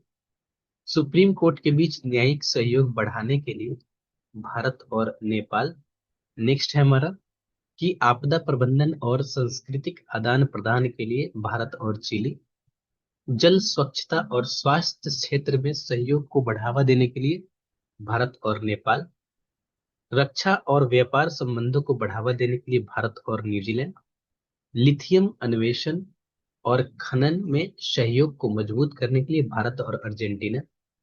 गैर बासमती सफेद चावल व्यापार का समझौता भारत और इंडोनेशिया के बीच हुआ है। डिप टेक नवाचार, डिजिटल कौशल विकास और उन्नत अनुसंधान हेतु आंध्र प्रदेश सरकार और IIT मद्रास। महाराष्ट्र के तटों और नदी किनारे संरक्षण प्रदान करने के लिए भारत सरकार और एशियाई विकास बैंक। सहयोग के लिए संयुक्त आयोग की स्थापना के लिए समझौता भारत और कुवैत। भारतीय नौसेना के लिए विद्युत प्रणोदन प्रणाली के लिए समझौता, भारत और यूके। नेक्स्ट है हमारा रक्षा सहयोग और सैन्य संबंधों समझौते के लिए भारत और अल्जीरिया।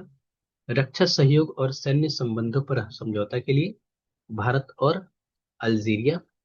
और नेक्स्ट है हमारा, अच्छा ये दो बार रिपीट हो गया, लेखा परीक्षा में सहयोग बढ़ाने के लिए समझौता, भारत और सेशेल्स। रेल परिवहन सीमा शुल्क और निवेश के लिए समझौता, भारत और स्पेन के बीच हुआ है। अंतरिक्ष स्टेशन में नॉर्वे प्रौद्योगिकी प्रयोग करने के लिए समझौता, इसरो और डीबीटी। श्रम गतिशीलता और कौशल मान्यता के लिए समझौता, भारत और जर्मनी। सेमीकंडक्टर, डिजिटल तकनीक, कौशल विकास और स्वास्थ्य के लिए भारत और सिंगापुर। एमएसएमई सहयोग को बढ़ाने के लिए समझौता, भारत और अमेरिका। पेज नंबर 18 इसी के साथ हमारा कंप्लीट। नेक्स्ट पेज पे चलते हैं। प्रमुख मोबाइल ऐप 2024 और 25 में जो ऐप है उसको किसने लॉन्च किया है, जारीकर्ता कौन है, और इससे संबंधित इसके उद्देश्य क्या है, तथ्य क्या है, और इस ऐप का नाम क्या है या पोर्टल का नाम क्या है। जैसे सबसे पहले बात करते हैं हम लोग कायका सेतु पोर्टल। तो ये कर्नाटक सरकार ने लॉन्च किया है। इसका उद्देश्य है युवाओं को रोजगार देने के लिए। नाम क्या है इसका, कायका सेतु पोर्टल। गज रक्षक ऐप मध्य प्रदेश ने लॉन्च किया है। तो गज मतलब होता है हाथी, रक्षक मतलब होता है रक्षा करना। तो मानव हाथी संघर्ष की बढ़ती चुनौती से निपटने के लिए। ज्ञान भारतम पोर्टल, ज्ञान भाटम पोर्टल किसने लॉन्च किया है, तो संस्कृति मंत्रालय ने लॉन्च किया इसको, जो भारत सरकार के संस्कृति मंत्रालय द्वारा। और इसका उद्देश्य है देश की समृद्ध पांडुलिपि धरोहर को डिजिटलीकृत और संरक्षित करने के लिए। एसीनेट ऐप तो भारतीय चुनाव आयोग ने लॉन्च किया है, और इसका उद्देश्य है मतदान के आंकड़े तेजी से और पारदर्शी तरीके से सार्वजनिक करने के लिए।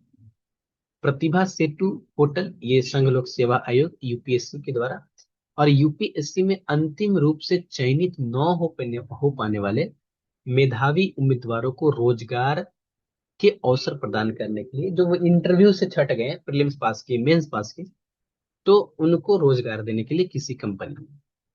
प्रवाह पोर्टल जो है वो भारतीय रिजर्व बैंक ने लॉन्च किया है, विनियामक प्रक्रियाओं को सुव्यवस्थित, डिजिटाइज और अधिक पारदर्शी बनाने हेतु।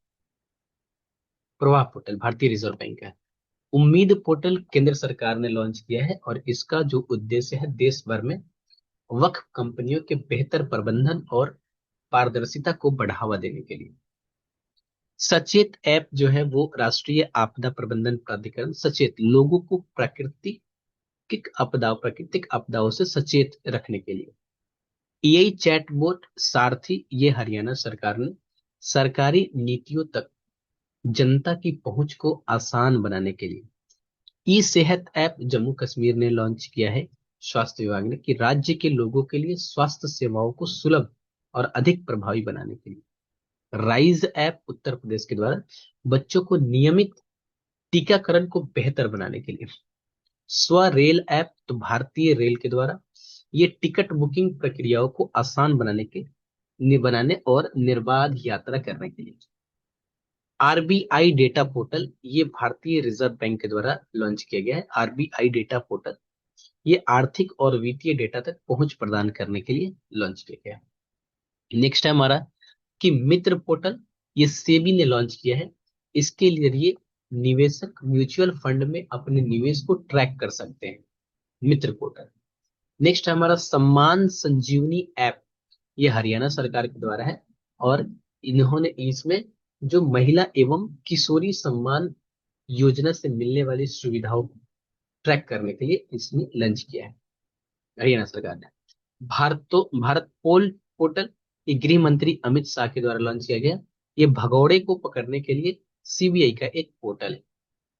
नेक्स्ट है हमारा स्कैन पोर्टल, उपभोक्ता मामले एवं खाद्य मंत्रालय द्वारा देश में सार्वजनिक वितरण प्रणाली को आधुनिक बनाने के लिए।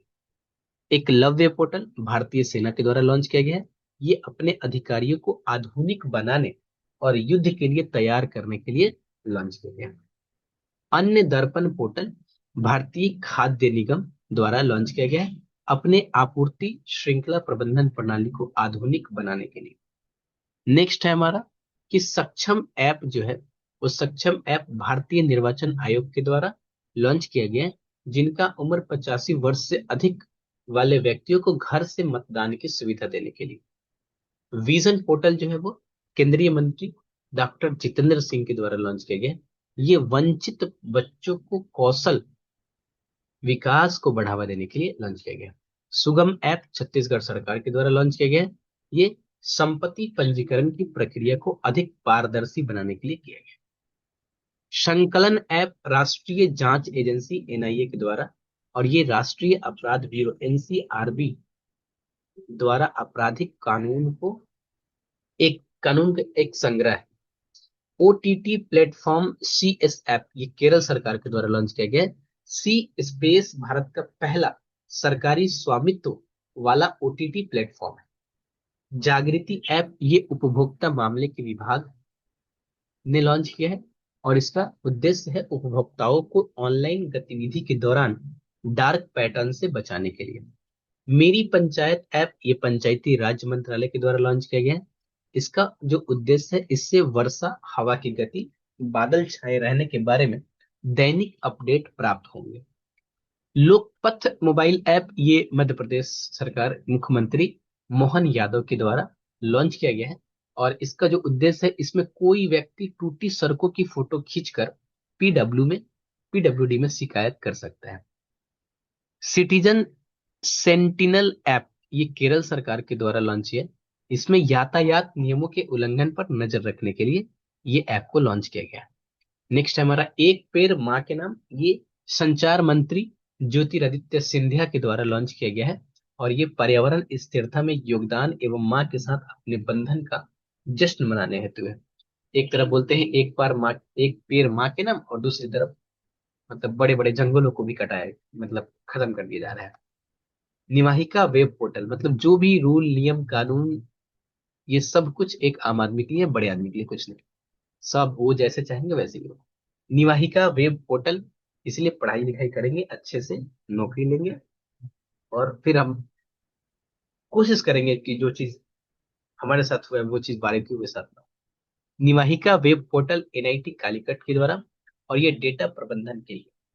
हाथी ऐप असम सरकार के द्वारा, ये मानव हाथी संघर्ष और परिणामी मौतों को कम करने के लिए। निर्माण पोर्टल कोल इंडिया लिमिटेड के द्वारा, और सिविल सेवा प्रारंभिक परीक्षा में उत्तीर्ण उम्मीदवार को 1 लाख रुपए दी जाएगी। ध्यान रखना, ये बहुत ही इंपॉर्टेंट लग रहा है कि क्यों, क्योंकि देखिए नाम है निर्माण पोर्टल, कोल इंडिया लिमिटेड के द्वारा लॉन्च किया गया, और सिविल सेवा का जो प्रीलिम्स पास करेंगे उनको 1 लाख रुपए दिया जाएगा। मतलब कोल इंडिया का ऑप्शन में ऐसे आएगा तो पता चलेगा कि अरे यार, ये तो सिविल सेवा को पैसा दे रहा है, तो इसमें कोल इंडिया कहाँ से आ सकता है, ये तो कोयला से रिलेटेड कुछ होगा, लेकिन ध्यान रखेंगे। संज्ञान ऐप रेलवे सुरक्षा बल के द्वारा लॉन्च किया गया है। देश में 3 नए आपराधिक कानूनों के बारे में आरपीएफ कर्मियों को जानकारी देने हेतु उपस्थिति पोर्टल झारखंड सरकार के द्वारा राज्य स्वास्थ्य विभाग जो है उसमें उसके द्वारा लॉन्च किया गया है, डॉक्टर, मेडिकल स्टाफ और कर्मचारियों की दैनिक उपस्थिति सुनिश्चित करने के लिए। सारथी 2.0 सेबी ने लॉन्च किया है, और इसका काम क्या है, तो जटिल वित्तीय अवधारणाओं को सरल बनाने के लिए। प्रवाह पोर्टल भारतीय रिजर्व बैंक के द्वारा सरकारी प्रतिभूतियों के लेन देन के लिए। इसी के साथ हमारा 19 नंबर पेज भी खत्म होता है। नेक्स्ट हम लोग चलते हैं 2024 में जो भारत रत्न पुरस्कार मिले हैं उनके ऊपर बात करें। सबसे पहले बात करें कि भारत सरकार ने 5 प्रतिष्ठित हस्तियों, कौन कौन है वो 5 प्रतिष्ठित हस्ती? Karpoori Thakur, Lal Krishna Advani, M S Swaminathan, PV Narasimha Rao और चौधरी चरण सिंह। फिर से एक बार नाम ध्यान रखेंगे, Karpoori Thakur, Lal Krishna Advani, M S Swaminathan, PV Narasimha Rao, Chaudhary Charan Singh को भारत का सर्वोच्च नागरिक सम्मान भारत रत्न देने का ऐलान किया है।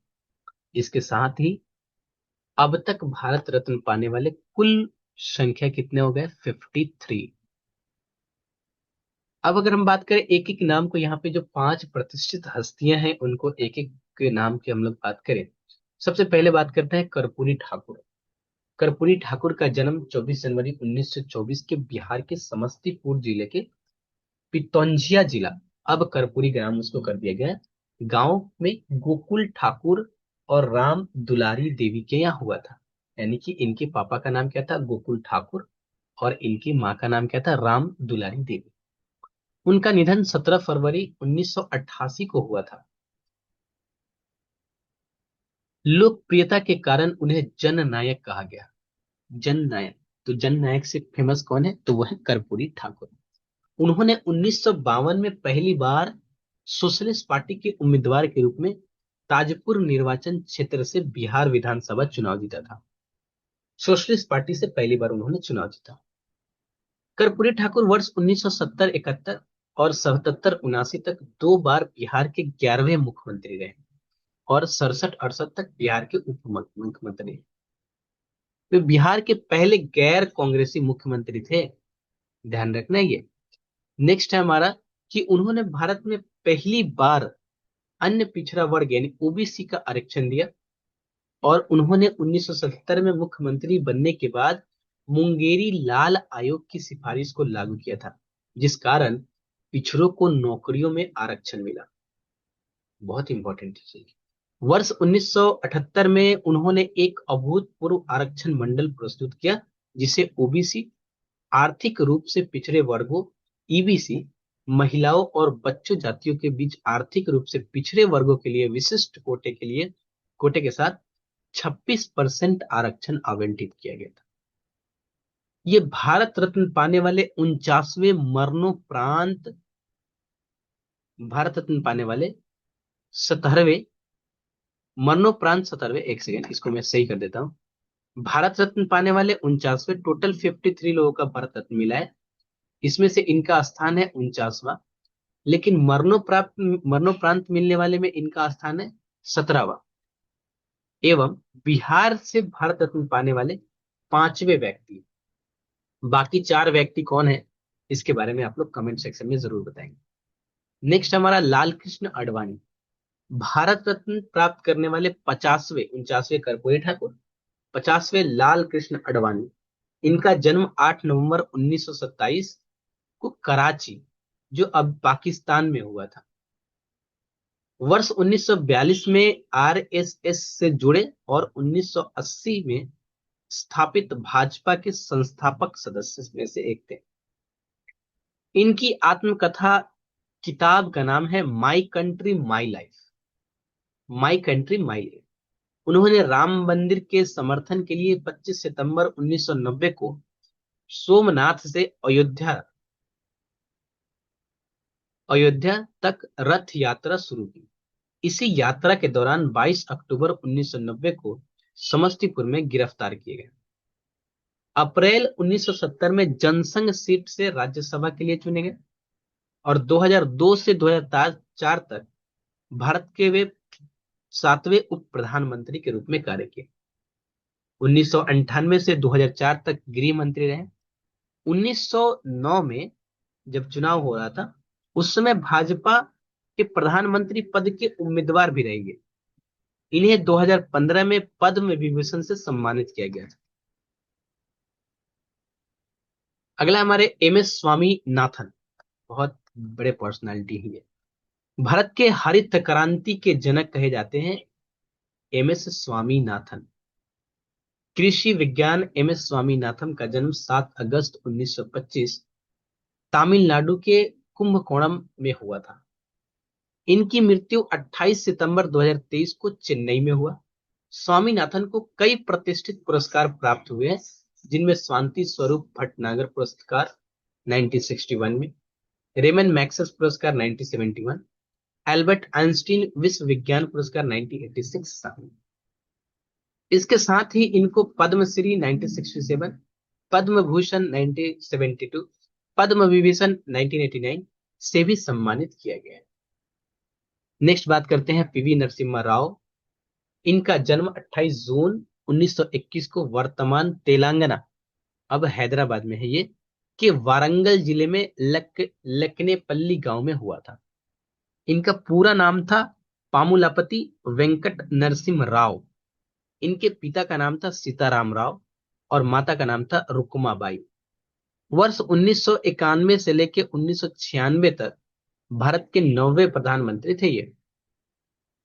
इन्होंने भारत के रक्षा मंत्री, विदेश मंत्री, गृह मंत्री के रूप में भी कार्य किया है।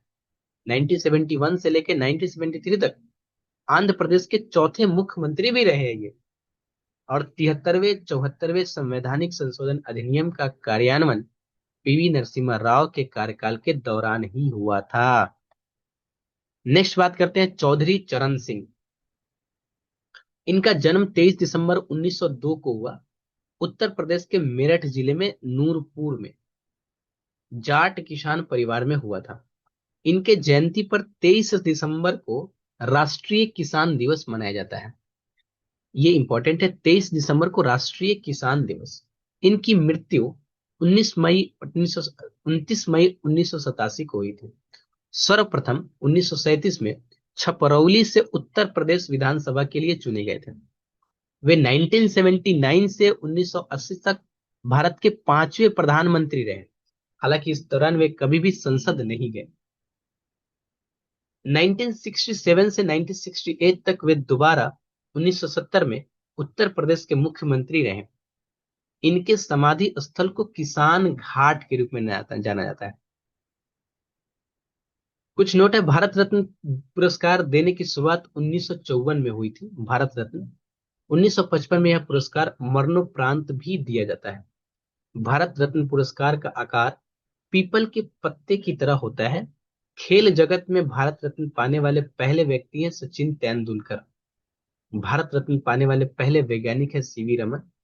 मरणोपरांत भारत रत्न लाल बहादुर शास्त्री को दिया गया था। भारत रत्न पुरस्कार सफेद रंग के फीते में पहनाया जाता है। इसी के साथ पेज नंबर 20 भी हमारा कंप्लीट हुआ। चलते हैं पेज नंबर 21 पे, जो कि हमारा संयुक्त सैन्य अभ्यास। यहाँ से एक क्वेश्चन हर बार आप लोग देख ही लेते होंगे किसी न किसी एग्जाम में। जैसे है आपका संयुक्त सैन्य अभ्यास 2025, सूर्य किरण एक्सरसाइज 2025 भारत और नेपाल के बीच में होता है। और कहाँ हुआ है, अब ये भी इंपॉर्टेंट है, पहले तो सिर्फ पूछता था। तो कौन सा संस्करण है ये, तो 19वां संस्करण है ये। भारत और नेपाल के बीच में होता है सूर्य किरण। और पित्तौरागढ़ उत्तराखंड में। किन सेनाओं के बीच होता है, तो ये थल सेनाओं के बीच होता है। मित्र शक्ति तो श्रीलंका के साथ होता है ये। इसका 11वां संस्करण है। पढ़ लेते हैं, याद रहे या ना रहे, लेकिन पूछता है संस्करण भी। ये बेलगावी कर्नाटका में हुआ है। और ये थल सेना के बीच ही होता है। Ajay warrior Ajay warrior United kingdom और भारत के बीच होते हैं, भारत और यूके के बीच। इसका भी भारत में ही हुआ है आयोजन। महाजन फील्ड और फायरिंग रेंज राजस्थान, थल सेना के बीच होता है। गरुड़ भारत और फ्रांस के बीच होता है। ये फ्रांस में हुआ है, ध्यान रखेंगे। गरुड़ जो है वो फ्रांस में आयोजित किया गया है। ये वायुसेना के बीच होता है। गरुड़ जो होता है ना, गरुड़ गिद्ध की तरह जो होता है, जो उड़ता है, इसलिए इसको वायुसेना। पूर्वी प्रचंड पहाड़ प्रहार, तो ये त्रिसेवा है भारत में, जो मेचुका अरुणाचल प्रदेश में हुआ है। ये तीनों सेनाओं मिलकर क्या करते हैं। और साथ में त्रिशूल, त्रिशूल भी तीनों सेनाओं का ये। इसमें राजस्थान, गुवाहाटी और अरब सागर के तीनों सेनाओं यहाँ यहाँ पे हुआ है इसका। ऑस इंडेक्स देखिए, पता ही चल रहा है, ऑस इंडेक्स ऑस्ट्रेलिया और इंडिया। इसका जापान के पश्चिम में हुआ है ये। नौसेना के बीच में होता है ये। मालाबार एक्सरसाइज, इसमें भारत, ऑस्ट्रेलिया, जापान और अमेरिका। और इसका आयोजन हुआ है गुआम प्रशांत महासागर में, और ये नौसेना के बीच में। जैमेक्स जैमेक्स भारत और जापान के बीच में। जे ए जापान और इंडिया। और मेरीटाइम, ये एम फॉर मेरीटाइम, मतलब नौसेना के बीच में होता है। जापान ये कहाँ हुआ है, तो जापान के पश्चिम में, जो कि नौसेना के बीच में होता है। समुद्र शक्ति, तो ये भारत और इंडोनेशिया के बीच होता है, और ये विशाखापट्टनम आंध्र प्रदेश में हुआ है, और ये भी नौसेना के बीच।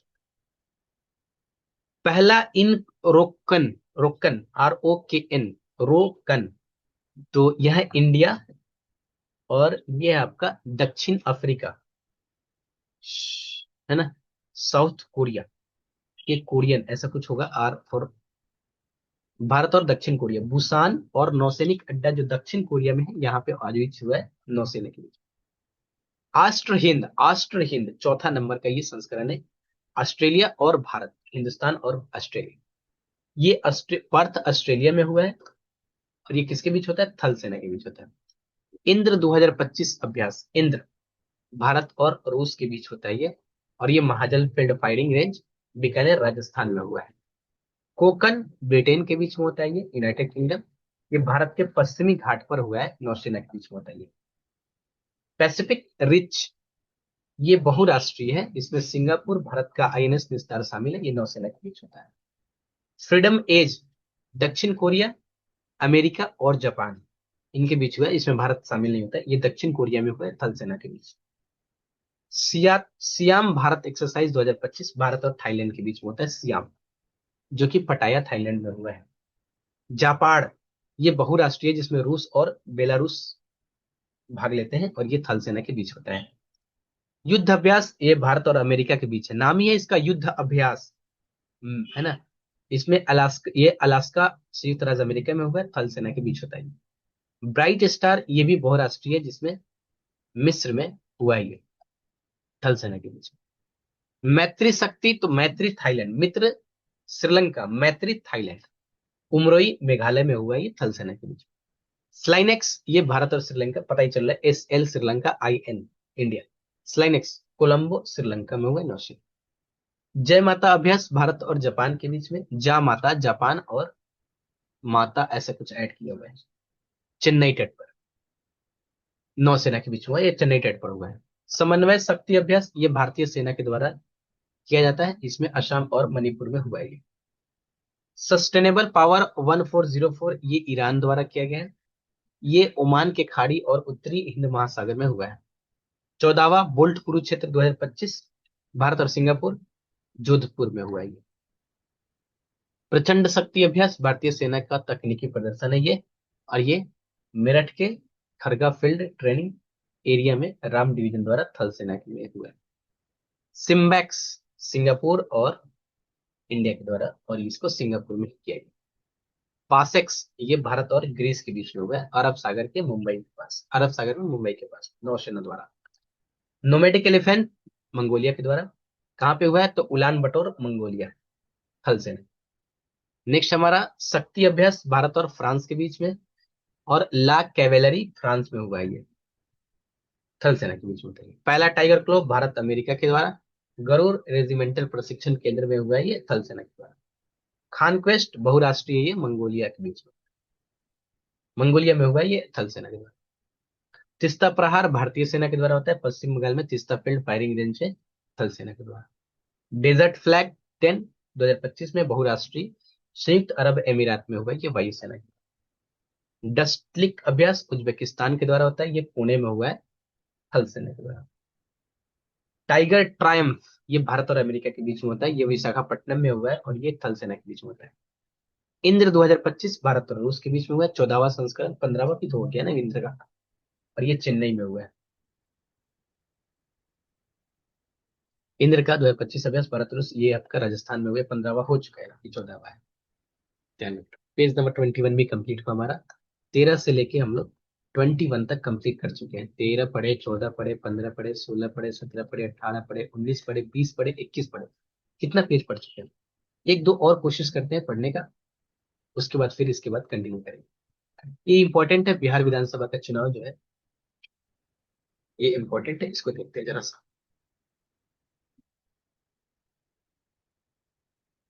जस्ट एक सेकेंड। चलिए,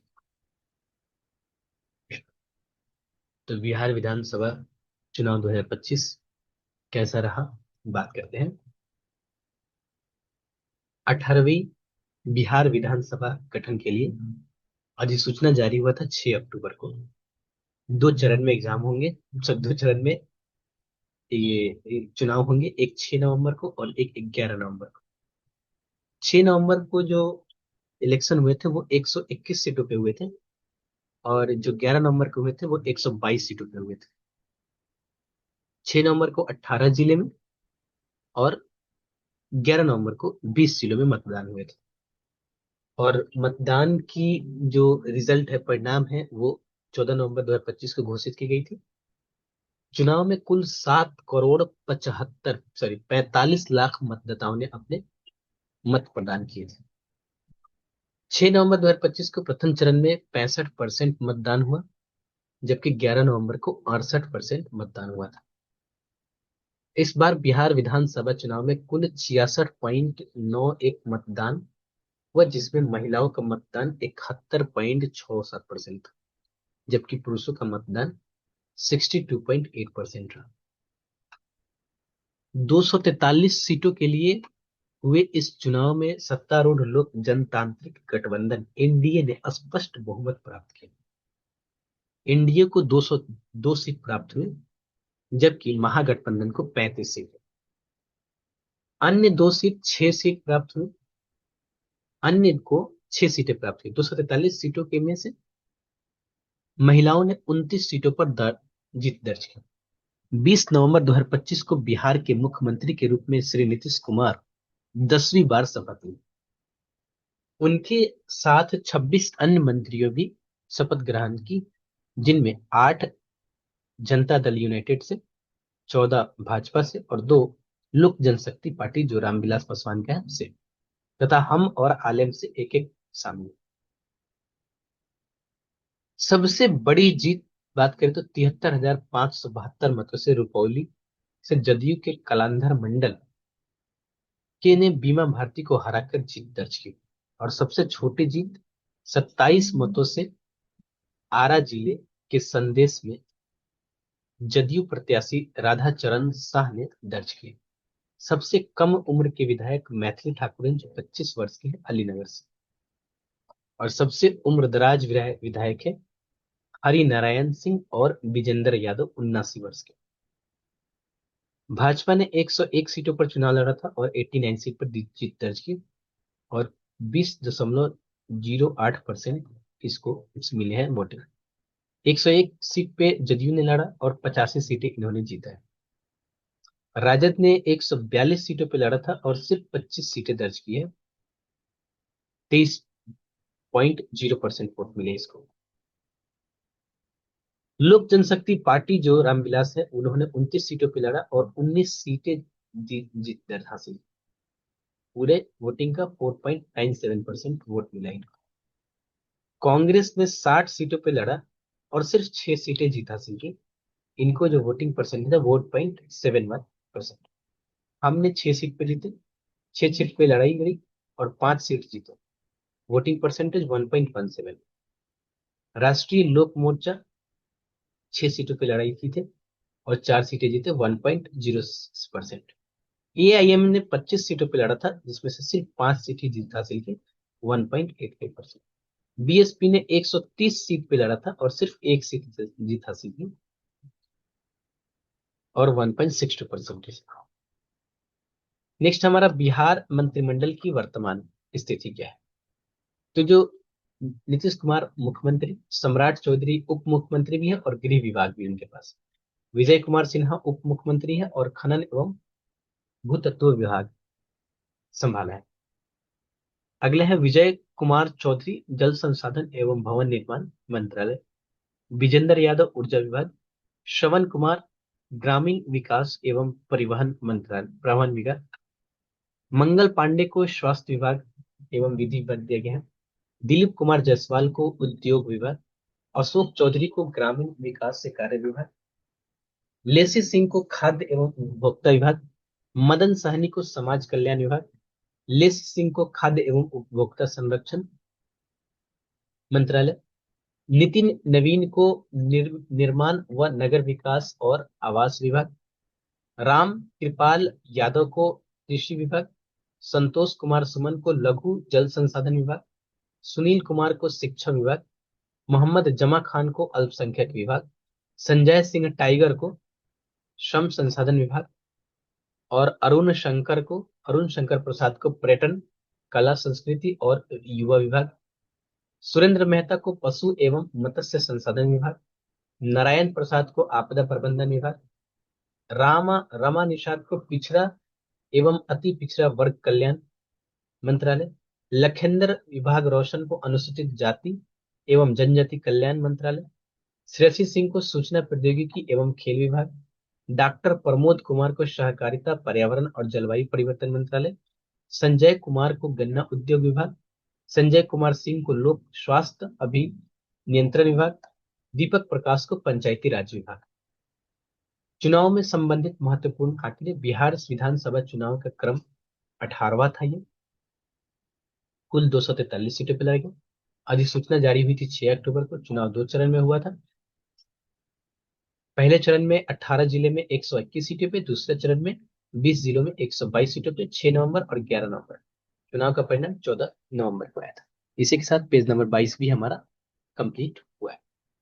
नेक्स्ट बात करते हैं हम अंतर्राष्ट्रीय संगठन एक दृष्टि में। तो इसके बाद से हम लोग नेक्स्ट क्लास में करेंगे। आज के लिए इतना ही रखते हैं, कल ही इसका वीडियो बनाते हैं। ठीक है, धन्यवाद। फिर मिलते हैं नेक्स्ट क्लास में। Thank you. चैनल को जरूर से सब्सक्राइब करेंगे, लाइक करेंगे वीडियो को और शेयर करेंगे अपने दोस्तों के साथ।